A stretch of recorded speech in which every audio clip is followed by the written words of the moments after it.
Okay, we're going to go through the Chapter 6 Review 1. Go through the problems there. So let's go to number 1.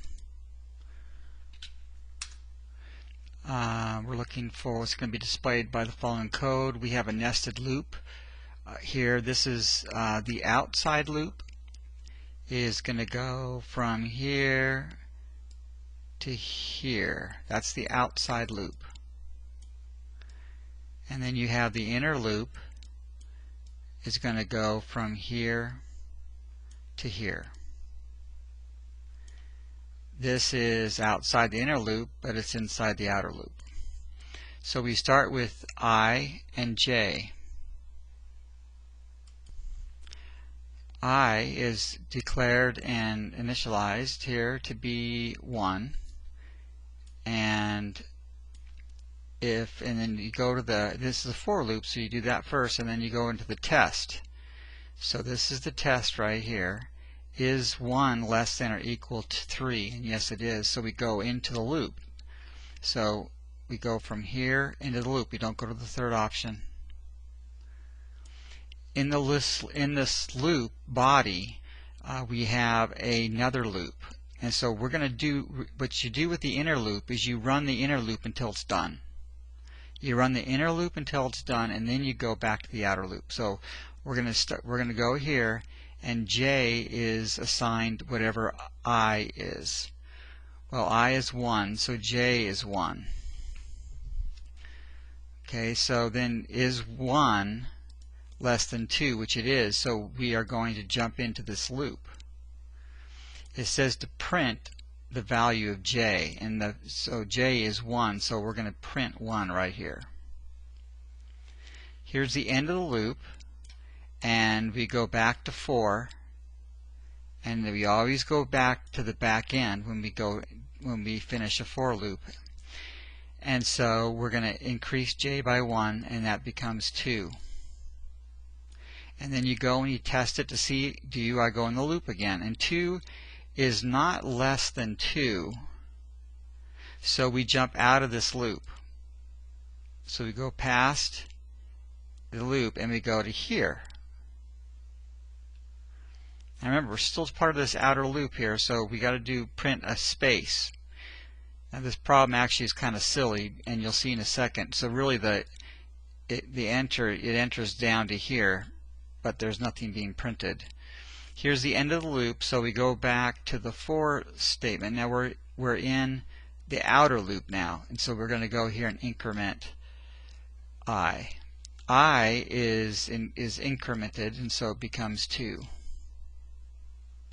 The question is, is 2 less than or equal to 3, which it is, so we're going to jump back in the loop.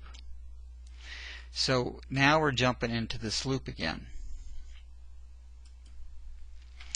And so here we are, we're going to jump back into the loop and hit this. Now, whenever you come to the nested loop, you've got to start with the first option again. So the first argument, actually, so to speak. So you must start with this again. That's the only time you do it, is when you start the for loop. You do this first option, and then you'll never come back to it. So we're going to now assign I to j. Well, what is I? I is 2, so j stays as 2. The question is 2, and we test it, is 2 less than 2, which it's not. So we kick out of the loop. This is out of the inner loop, and we put another blank line. So now we've hit enter, and we're right here with the insertion point. Okay, so we are finished with the for loop, so we go back to now the third option, or the third argument, and we got to increment this again, and I becomes 3. We test it, and it's 3 less than or equal to 3, which it is, so now we jump back into the loop again. Now j, again, we have to do this first option because we're starting this loop all over again. We've left it, now we're coming back. So j is now assigned I, so j is now 3. Well, when you go to the test here, 3 is not less than 2, so we jump out of the loop just like we did last time, and we print another blank line, so we're right here.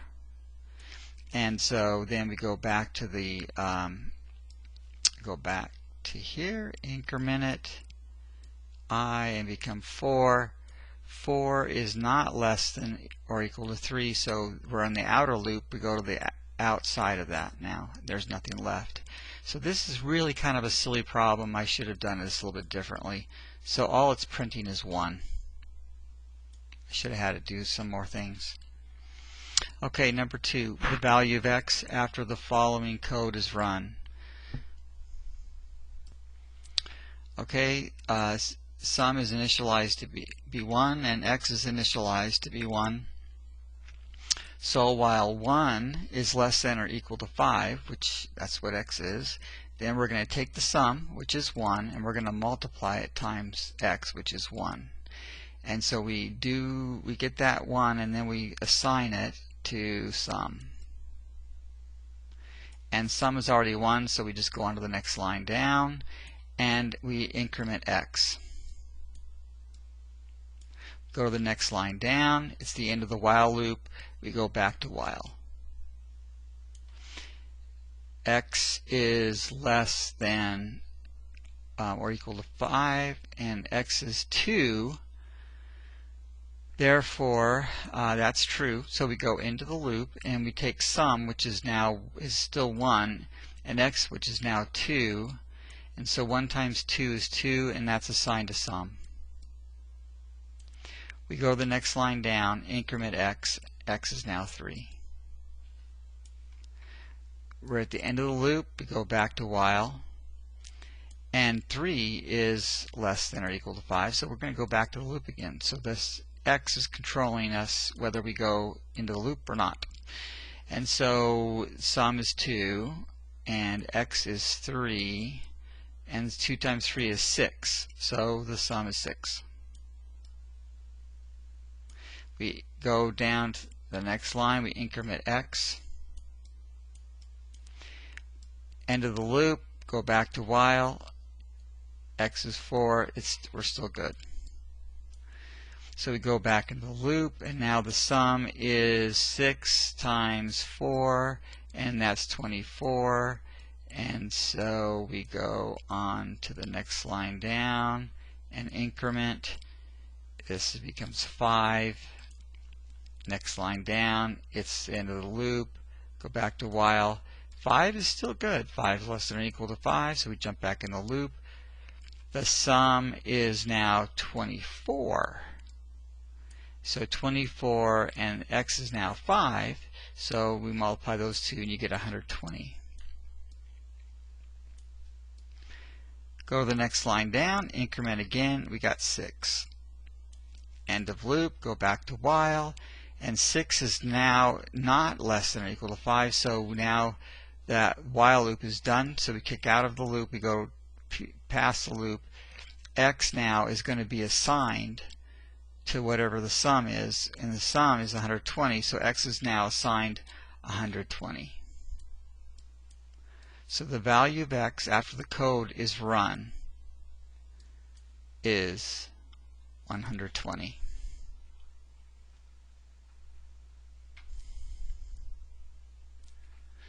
Let's do one more in this one. Let's go int, you have sum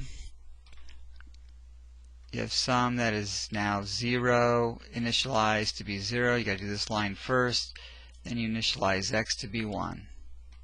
1 is less than or equal to 5, so you jump into the loop. Well, the sum plus add and assign x, so that's 0 plus 1 is 1, so sum becomes 1. Go to the next line down, and x is incremented by 2, since x plus 2 is assigned to x. So this becomes 3. End of loop, go back to while. 3 is less than or equal to 5, so we go into the loop again. The sum is 1, and the x is 3, so we add those together, so sum is 4.